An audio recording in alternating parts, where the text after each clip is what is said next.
വലതുകാൽ മടക്കി ഉപ്പുറ്റി സീവനി ഞരമ്പിൽ ചേർത്ത് വയ്ക്കുക. ഇടതുകാൽ മടക്കി വലതുകാലിന് മുകളിൽ പാദം നിവർത്തി വെക്കണം. ഇരുകാലുകളുടെയും ഉപ്പുറ്റുകൾ നേർരേഖയിൽ വരുന്ന രീതിയിലാവണം ഇത്.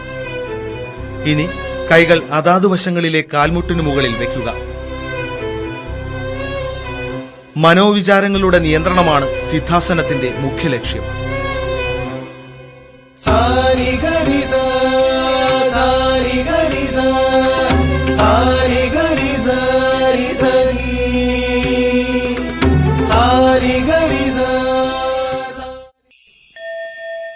സ്വസ്തികാസനം.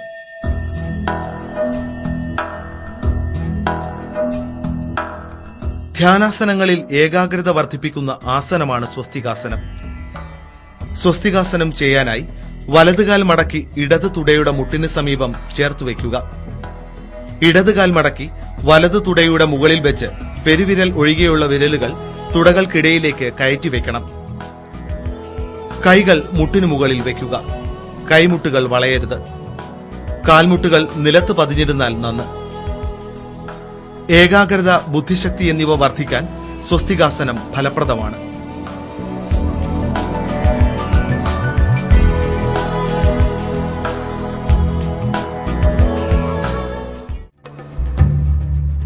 വജ്രാസനം.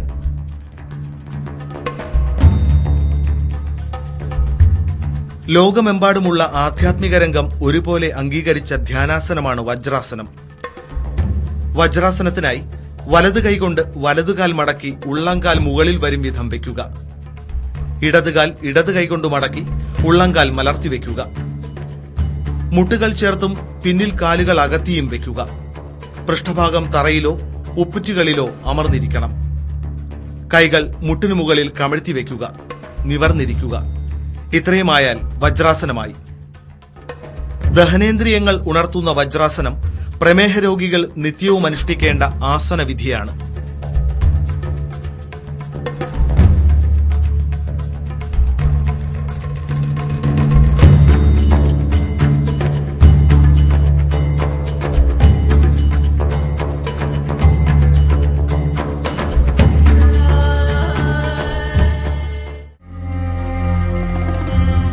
വീരാസനം. വലതുകാൽ മടക്കി കാൽപാദം ഇടതുകാലിനടിയിൽ പൃഷ്ഠഭാഗത്തേക്ക് മടക്കി വയ്ക്കുക. ഇടതുകാൽ മടക്കി വലതുകാലിന് മുകളിൽ വിലങ്ങനെ വയ്ക്കുക. കൈകൾ ഇടതുമുട്ടിനുമേൽ ചേർന്ന് കമഴ്ത്തി വെക്കണം. തലയും നട്ടലും നിവർന്നിരിക്കണം. ഇത്രയുമായാൽ വീരാസനമായി. പേര് സൂചിപ്പിക്കുന്നത് പോലെ വീരോചിതമായ ആസനം തന്നെയാണ് വീരാസനം.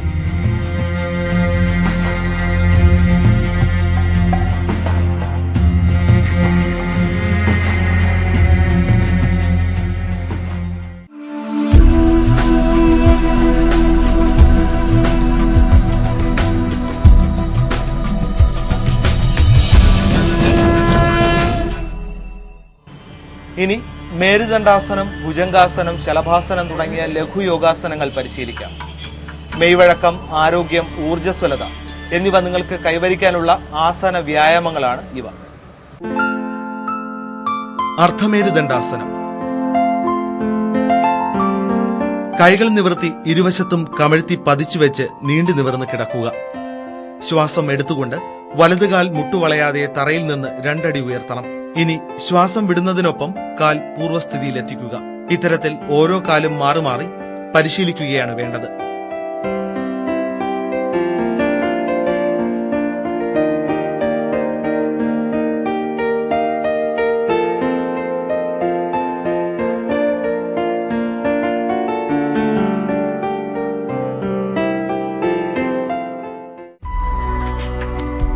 മേരുദണ്ഡാസനം.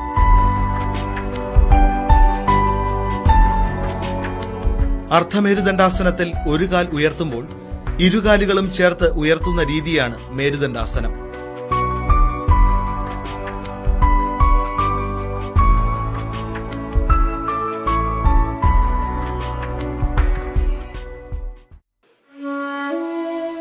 ഭുജംഗാസനം.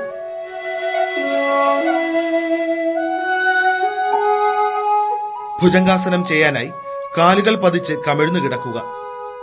നെറ്റി തറയിൽ തൊടണം. ഇനി ശ്വാസം എടുത്തുകൊണ്ട് തല നിലത്തുനിന്ന് ഉയർത്തണം.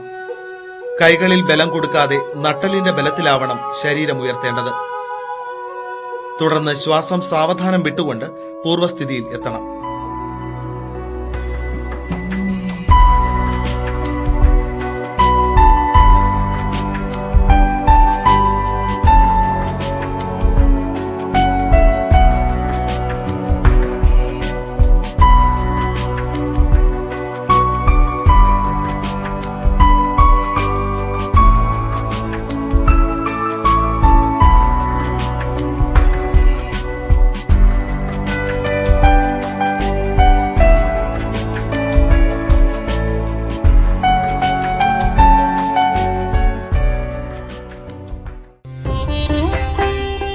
പവനമുക്താസനം.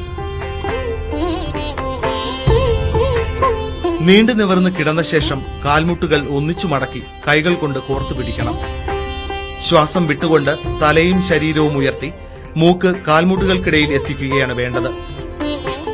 അല്പസമയം ഈ സ്ഥിതിയിൽ നിന്ന ശേഷം ശ്വാസം എടുത്തുകൊണ്ട് കൈകൾ അയച്ച് കാലുകൾ നിവർത്തി പൂർവ്വസ്ഥിതിയിലെത്തണം. പവനമുക്താസനം ചെയ്യുന്നതിലൂടെ ശരീരത്തിന് ഉന്മേഷവും ഉണർവും ലഭിക്കുന്നു. തീരാത്ത നടുവേദനയ്ക്ക് പരിഹാരമായി പവനമുക്തം ഉപദേശിക്കപ്പെടാറുണ്ട്.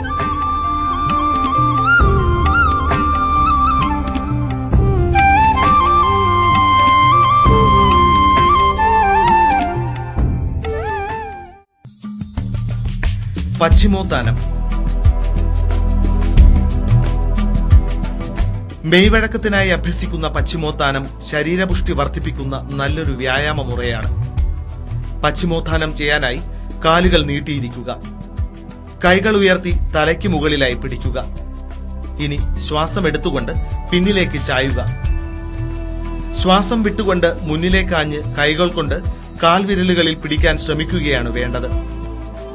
കാൽവിരലിൽ പിടിച്ച ശേഷം തലയും ഉടലും മുന്നിലേക്ക് വളച്ച് മൂക്ക് മുട്ടിൽ തൊടിയിക്കണം.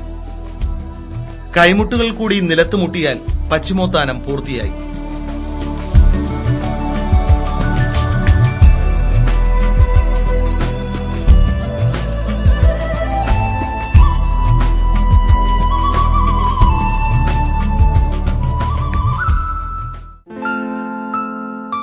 പാർശ്വോത്താനാസനം. കാലുകൾ 3 അടിയോളം അകറ്റി നീണ്ടു നിവർന്ന് നിൽക്കുക. കൈകൾ പിന്നിലാക്കി ചേർത്ത് പിടിക്കുക. ആദ്യം വലത് മണിബന്ധത്തിൽ ഇടത് കൈ പിടിക്കണം. ശ്വാസം വിടുന്നതിനൊപ്പം ഇടതുവശത്തേക്ക് ചാഞ്ഞ് മൂക്ക് ഇടത് കാൽമുട്ടിൽ തൊടിക്കുകയാണ് വേണ്ടത്. ഇതിനുശേഷം ശ്വാസം എടുത്തുകൊണ്ട് ഉയരുക. ഇനി വലതുവശത്തേക്ക് ചായുക. ഇപ്പോൾ വലത് കൈകൊണ്ട് ഇടത് മണിബന്ധത്തിൽ പിടിക്കുകയാണ് വേണ്ടത്.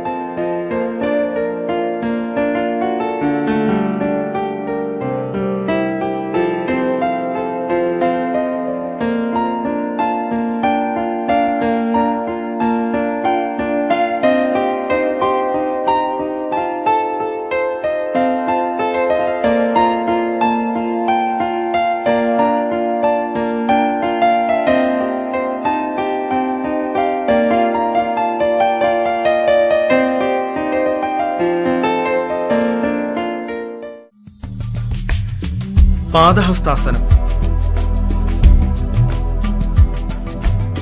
നട്ടലിനെ പൂർണ്ണമായും മുന്നിലേക്ക് വളയ്ക്കുന്ന പാദഹസ്താസനം ശരീരത്തിന്റെ പ്രതിരോധ ശക്തി വർദ്ധിപ്പിക്കുന്ന ആസനമാണ്. പാദങ്ങൾ ചേർത്തുവെച്ച് നീണ്ടു നിവർന്ന് നിൽക്കുക. കൈകൾ ഉയർത്തി ചെവിയോട് ചേർത്ത് മുകളിലേക്ക് പിടിക്കണം.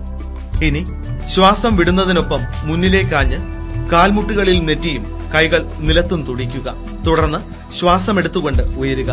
ഇത്തരത്തിലാണ് പാദഹസ്താസനം പരിശീലിക്കേണ്ടത്.